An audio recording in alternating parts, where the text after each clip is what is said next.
Tantor Audio, a division of Recorded Books, presents Cracking the China Conundrum, Why Conventional Economic Wisdom is Wrong, by Yukon Huang, narrated by James C.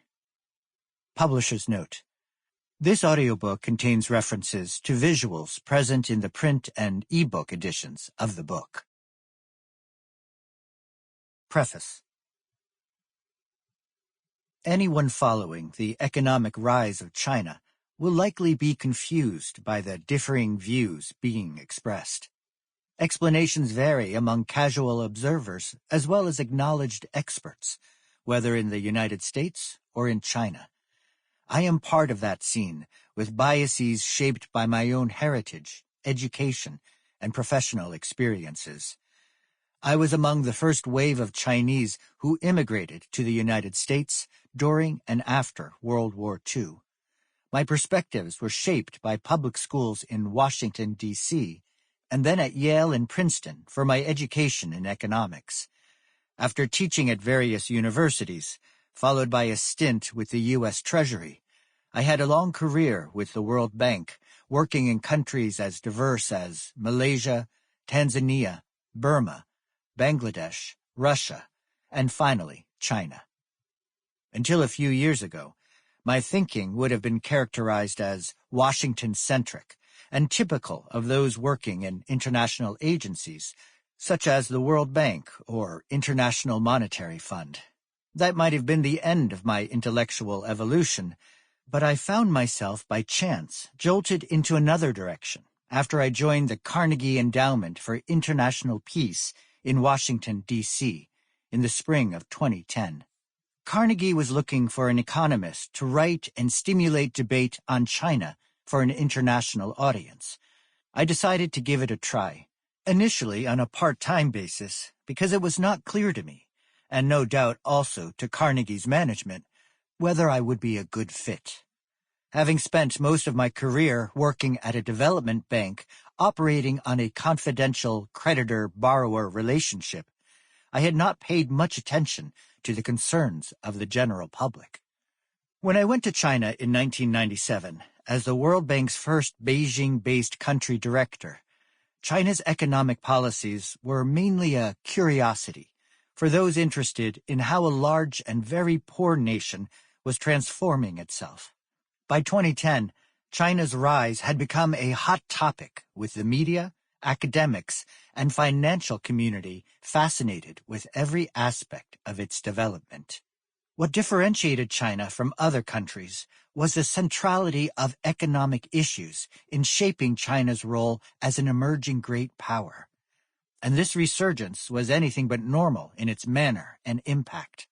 The perspectives that I had developed in having visited each of China's 30-plus provinces and autonomous regions did not seem to mesh with the views being disseminated in Western capitals and business communities.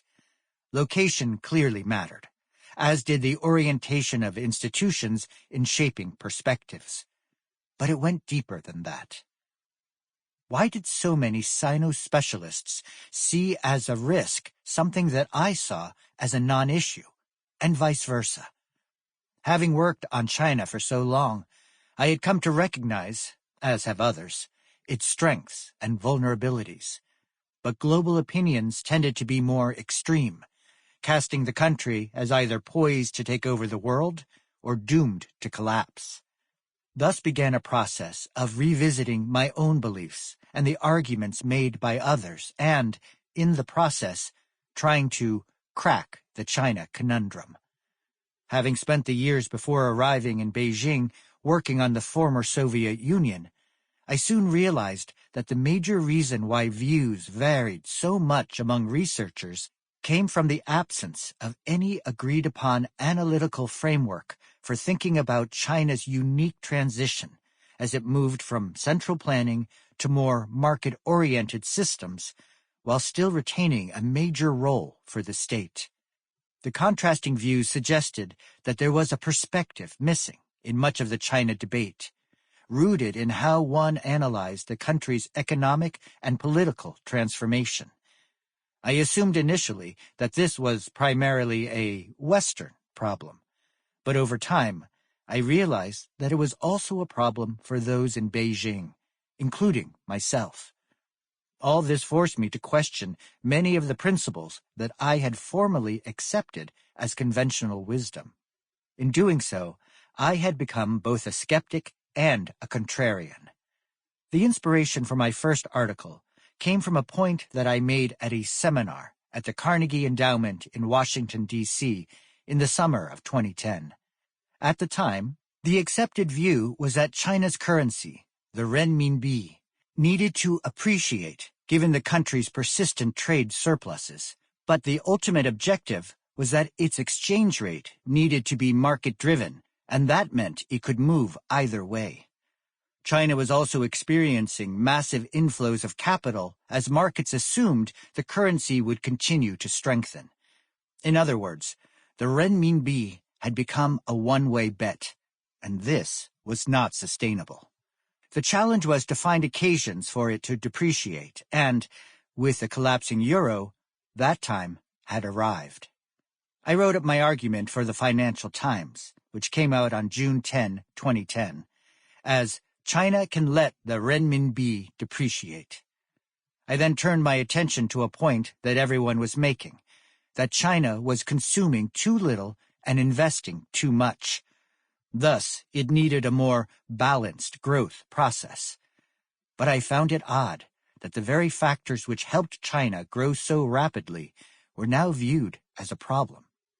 This became the basis of my next article in the Financial Times, entitled, "China's Unbalanced Growth Has Served It Well." Other articles soon followed, and the Financial Times asked me to be a regular contributor to their A-list section, and more recently for The Exchange.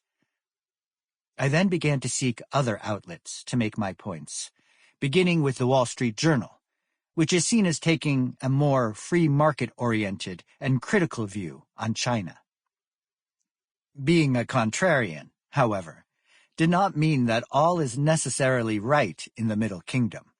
My first Wall Street Journal article in 2011 carried the title Misinterpreting China's Economy, which argued that while China's statistics were misleading, its official numbers understated the size of the economy, even as most observers were suggesting the opposite. This was followed by an article on why restricting the residency rights for China's 250 million migrant workers, a seemingly purely domestic social issue, had major consequences for global growth and trade. Over the past 6 years, some 50 articles of mine have been published in the Financial Times and 20 in the Wall Street Journal, followed by others in outlets with differing editorial positions such as Bloomberg, Foreign Affairs, National Interest, New York Times, Diplomat, journals sponsored by Cato, Aspen, and Johns Hopkins, SAIS, and in China, in outlets aligned with the government such as Global Times and China Daily, and some that are more independent, such as Caixin and Sina.com. This book draws extensively on my past writings. But op-eds and journal articles cannot do justice to the complexity of the issues being debated. Only a book allows one to take a deeper and more holistic approach. The analysis here is that of an economist, but the topics include both relatively technical issues as well as more general concerns for those fascinated with China's emergence on the global scene. My intention is not to be comprehensive, but to highlight points that affect broadly shared perceptions of China. I have long since realized, however, that one cannot expect to alter the many emotionally tinged views that many observers have adhered to for so long. But if I have managed to encourage some to think about them differently, then I will have met my aspirations.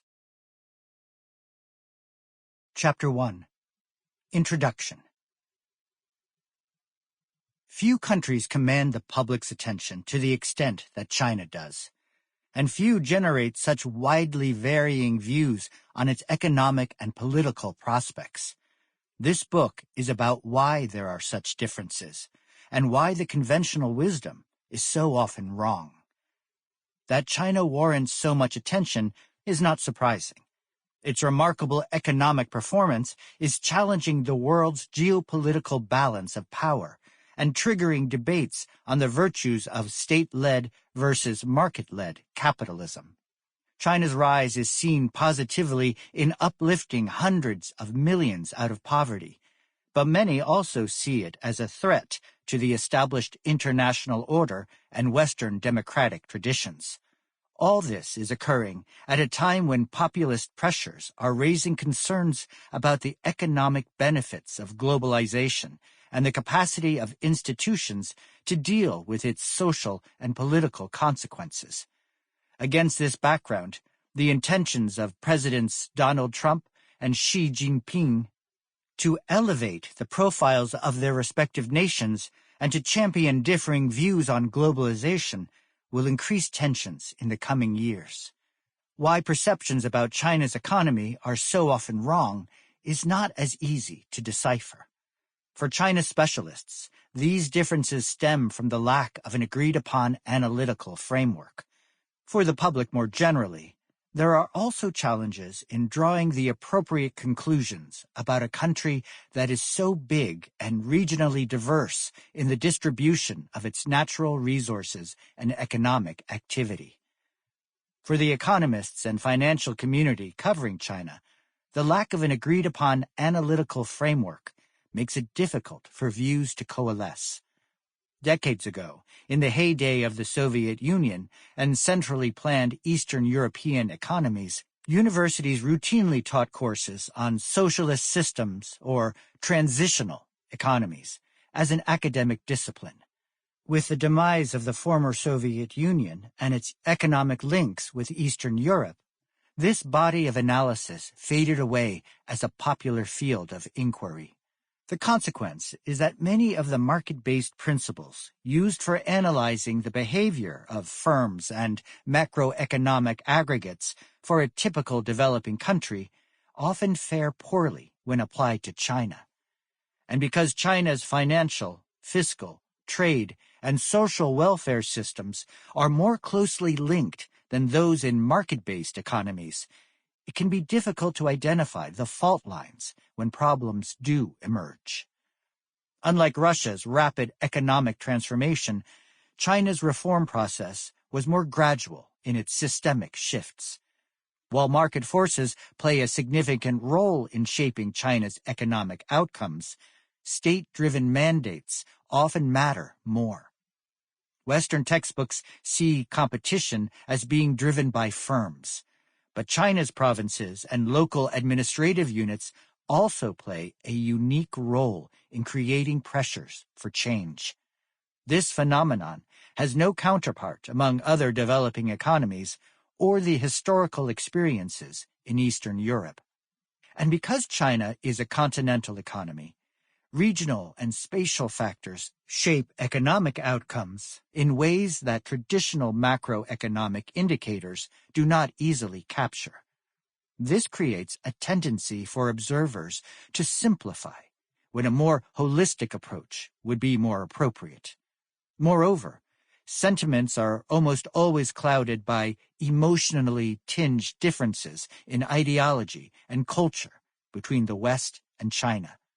Thus, aspects of China's growth process and structural transformation are easily misinterpreted, resulting in misguided policy prescriptions. China's rise generates conflicting views. Usually, economic trends are a concern confined to financial institutions or academics. For China, even routine announcements, such as last quarter's industrial production, a decline in imports, or a modest 2% exchange rate adjustment, as occurred in August 2015, can end up as front-page news or grist in U.S. presidential campaign debates. Despite so much scrutiny, China is an abnormal economic power whose rise has mystified almost everyone. Over the years, one was as likely to read about the Middle Kingdom dominating the international economy as about a possible imminent collapse. Similarly, Some observers see China's authoritarian system as its Achilles heel, while others see it as a major contributor to its impressive achievements. Nobel laureate Joseph Stiglitz writes about this being the Chinese century. At the same time, predictions of China's demise can come from established economists, such as Harvard professor and former International Monetary Fund, IMF, chief economist Kenneth Rogoff, who has been warning for years of an impending debt crisis. Among the more skeptical in the financial community is former UBS chief economist George Magnus, who has cautioned against China's rise being seen as inevitable, given its weak institutions, aging population, and environmental degradation. But Stephen Roach, the former chairman of Morgan Stanley Asia, continues to express confidence that China will be able to manage its economic challenges. Many now see China's slowdown as a sign of a diminishing global influence. But given its size and still relatively high growth rate, others note that its role will only increase. Over the past decade, there have been a flood of media reports and in-depth studies establishing what has become the conventional wisdom about China's economic performance and prospects. Among the many popular beliefs are the following. It is impossible for American firms to compete with China because its wages are so low. Yet, China's wages are now 5 times what they once were in the mid-1990s, and its $600 billion trade surplus in 2015 was 6 times that of a decade ago. American companies invest a lot in China, and this is why jobs are being lost. Yet, only around 2% of America's foreign investment actually goes to China. Corruption has negative consequences for China's growth. Yet, spreading corruption has actually promoted rather than impeded growth. Typical of the economic arguments made in recent years are statements like these. China's surging debt levels mean that a financial crisis is inevitable. An over 6-fold increase in property prices is a clear sign of a bubble. China needs to rebalance its growth away from repressed consumption and excessive investment to escape the middle-income trap. Official statistics are manipulated to give politically acceptable results. The problem with these and other widely shared sentiments is that they are either misleading or wrong. If the analysis is off, then likely so are the policies that are being advocated. China's unique economic track record. The context for this book is that China is at an inflection point in moving from its historic double-digit growth rates to a slower path whose dimensions are still to be determined. At the height of the global financial crisis, GFC, China accounted for an astounding 50% of the world's economic expansion. Yet today its slowdown is wreaking havoc on economies that previously benefited the most from its rise. Judgments about China's economic prospects have become more pessimistic, and this is also triggering concerns about its future political evolution. Markets are now questioning whether China can survive the threat of looming debt and property market bubbles. Much of the variance in perception stems from how one interprets China's remarkable economic history. China's economic performance after Deng Xiaoping opened up the economy in 1980 led to 3 decades of double-digit GDP, gross domestic product, growth, lifting some 600 million from poverty, more than the entire population of Africa. How exceptional is this performance when measured against other countries? As in Figure 1.1, which can be found in the print and e-book versions of this book, China's growth rate over the 2 decades, from 1991 to 2010, puts it in a class by itself. No other country comes even close. More recently, China's economic slowdown has generated widespread concerns about its prospects. Taking the average of the recent 4-year period, 2010 to 2014, for which cross-country data are available, China's growth rate of around 8% is still much better than all but a handful of countries and compares quite favorably with the global average of 3.4%. China's exceptional economic performance is the result of a series of pragmatic reforms that encouraged more competition, made use of the country's advantages, and were sequenced to reflect evolving institutional capabilities and market opportunities. Its economy underwent three major transformations in the course of these reforms. From an agrarian to an industrial and services-driven economy, from a closed economy to a relatively open one, and from a totally state-dominated economy to one of mixed ownership. What was different was the process that China used to reform its economy rather than the policies themselves, since the reforms broadly adhered to mainstream prescriptions, including liberalizing markets, diversifying ownership, and maintaining stable macroeconomic conditions.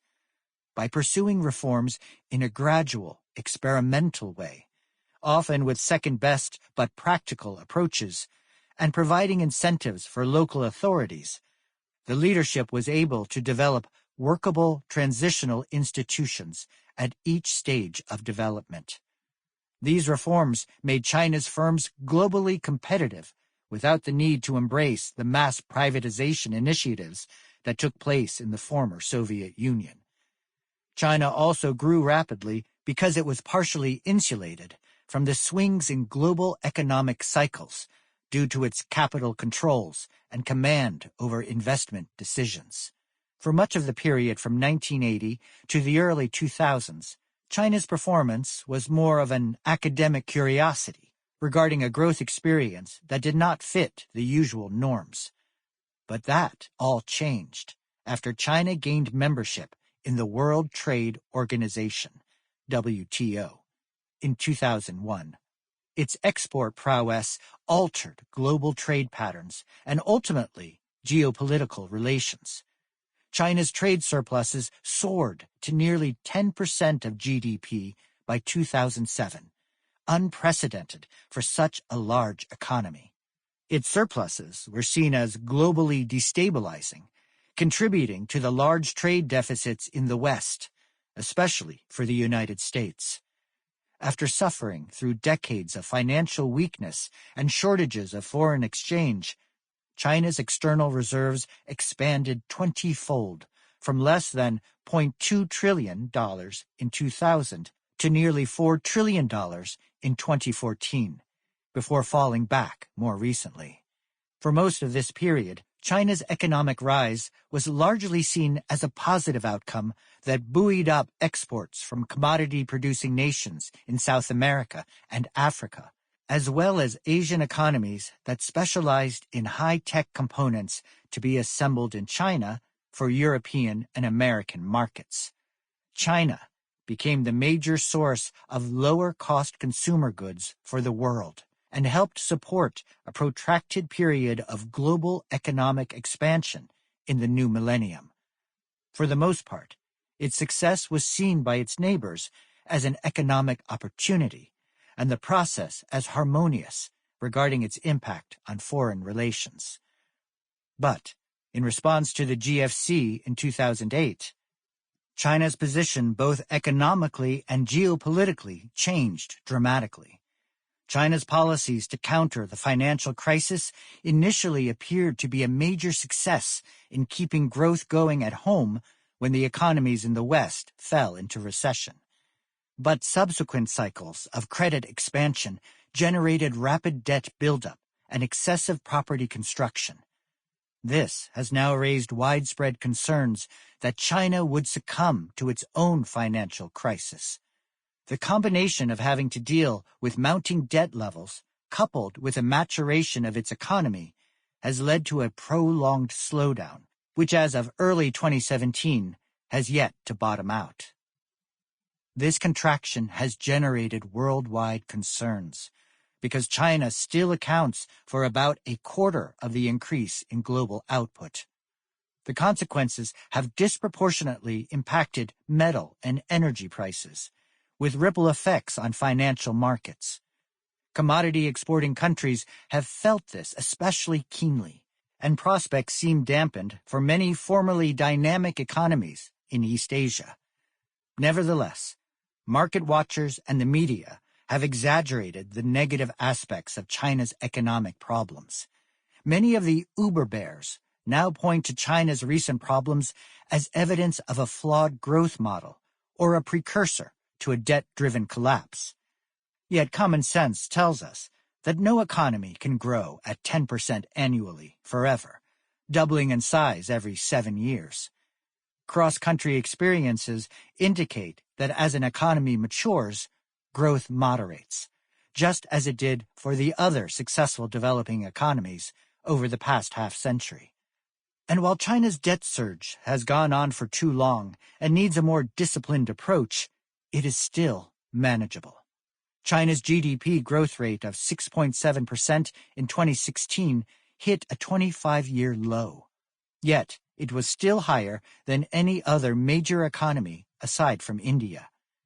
And over the past decade and a half, covering both the Asian financial crisis, AFC, and the GFC periods, China's growth record stands out in being more stable and robust than other major emerging market economies in East Asia or elsewhere.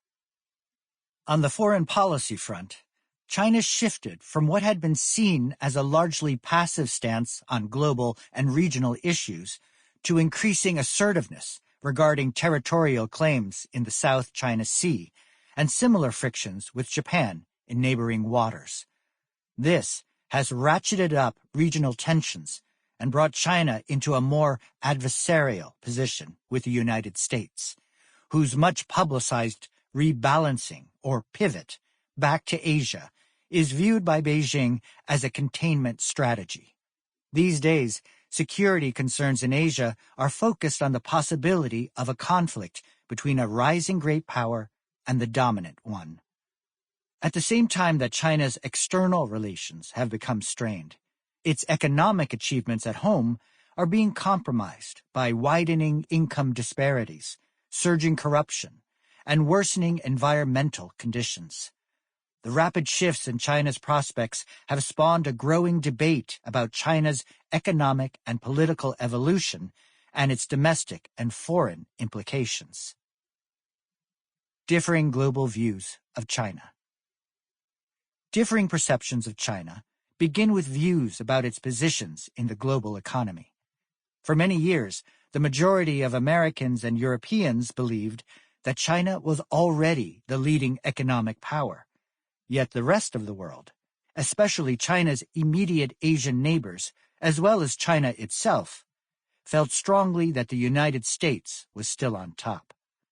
Why is there such a dichotomy between the views of the developed and developing countries, which at first glance appears to be the reverse of what one might have expected? The answer lies in misunderstanding the importance of trade balances in determining a country's economic might. Going beyond economic concerns, negative feelings about China have hit all-time highs in the United States. The same is true in Europe, although the depth of such sentiments varies considerably across nations. Many instinctively would guess that public opinions about China might be most negative in the United Kingdom, given tensions over Hong Kong, and more positive in Germany, given its strong economic and political relationships with China. Yet the reality is the opposite. Not recognizing and understanding the nature of such patterns makes it even harder to form effective foreign policy responses. For the more ideologically inclined, China raises many red flags. Its economic ascendancy threatens the tenets of Western political liberalism, grounded in free markets, democracy, and the sanctity of human rights. China's impressive achievements challenge these principles. These concerns often surface as a debate between the roles of the state versus the market, or the priority to be accorded to individual liberties versus collective action. The debate has been caricatured as a battle between two systems. Sample complete. Ready to continue?